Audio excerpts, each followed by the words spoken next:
আসসালামু আলাইকুম।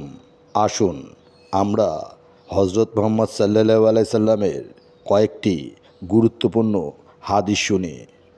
রাসূলুল্লাহ সাল্লাল্লাহু আলাইহি সাল্লাম বলেছেন, কিয়ামত সংঘটিত হবে না যে পর্যন্ত না ইলম উঠিয়ে নেওয়া হবে, অধিক পরিমাণে ভূমিকম্প হবে, সময় সংকুচিত হয়ে আসবে, ফিতনা প্রকাশ পাবে এবং হারজ বা খুন খারাপি বেড়ে যাবে। তোমাদের ধনসম্পদ এত বৃদ্ধি পাবে যে উপচে পড়বে। রাসূল সাল্লাল্লাহু আলাইহি সাল্লাম বলেছেন, গায়েবের চাবি ৫টি, যা আল্লাহ ছাড়া কেউ জানে না। মায়ের পেটে কি লুকিয়ে আছে, আগামীকাল কি ঘটবে, বৃষ্টিপাত কখন হবে, কে কোন ভূমিতে মারা যাবে এবং কিয়ামত কখন ঘটবে, আল্লাহ ছাড়া কেউই জানে না।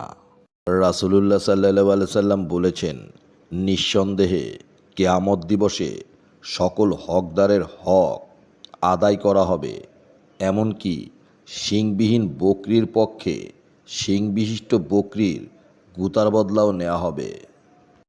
রাসূলুল্লাহ সাল্লাল্লাহু আলাইহি সাল্লাম বলেছেন, আখিরাতের মঞ্জিলসমূহের মধ্যে কবর হলো প্রথম মঞ্জিল। এখান থেকে কেউ মুক্তি পেয়ে গেলে তবে তার জন্য পরবর্তী মঞ্জিলগুলোতে মুক্তি পাওয়া খুবই সহজ হয়ে যাবে, আর কেউ এখান থেকে মুক্তি না পেলে তবে তার জন্য পরবর্তী মঞ্জিলগুলো আরও ভয়াবহ হবে। রাসূলুল্লাহ সাল্লাল্লাহু আলাইহি সাল্লাম বলেছেন, আল্লাহ তাআলা বলেন, ওই ব্যক্তির চেয়ে বেশি অত্যাচারী আর কে, যে আমার সৃষ্টির মতো কোনো কিছু সৃষ্টি করতে চায়? তাহলে তারা একটি দানা সৃষ্টি করুক অথবা একটি অণুপরিমাণ কণা সৃষ্টি করুক। রাসূলুল্লাহ সাল্লাল্লাহু আলাইহি সাল্লাম বলেছেন, আল্লাহ তাআলা বলেন, আমার বান্দা আমার সাক্ষাৎ পছন্দ করলে আমিও তার সাক্ষাৎ পছন্দ করি, আর বান্দা যদি আমার সাক্ষাৎ অপছন্দ করে আমিও তার সাক্ষাৎ অপছন্দ করি। রাসূলুল্লাহ সাল্লাল্লাহু আলাইহি সাল্লাম বলেছেন, যে ব্যক্তি মানুষের কাছ থেকে ধার নেয় পরিশোধ করার উদ্দেশ্যে, আল্লাহ তাআলা তা আদায়ের ব্যবস্থা করে দেন, আর যে ধার নেয় বিনষ্ট করার নিয়তে, আল্লাহ তাআলা তাকে ধ্বংস করে দেন। রাসূলুল্লাহ সাল্লাল্লাহু আলাইহি সাল্লাম বলেছেন, আমার সকল উম্মত জান্নাতে প্রবেশ করবে, কেবল ওই ব্যক্তি ব্যতীত যে অসম্মত। যে ব্যক্তি আমার আনুগত্য করবে সে জান্নাতে প্রবেশ করবে, আর যে ব্যক্তি আমার অবাধ্যতা করবে সে জান্নাতে যেতে অসম্মত।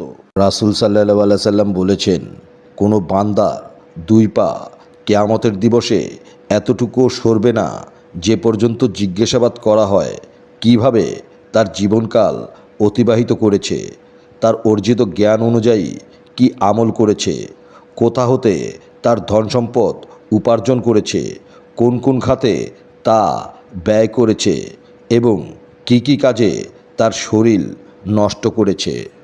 রাসূল সাল্লাল্লাহু আলাইহি সাল্লাম বলেছেন, যে ব্যক্তি আমার হাদিস শুনে তা ভালোভাবে মনে রাখে এবং অন্যের কাছে পৌঁছে দেয়, আল্লাহ তাকে সম্মানিত ও উজ্জ্বল করবেন।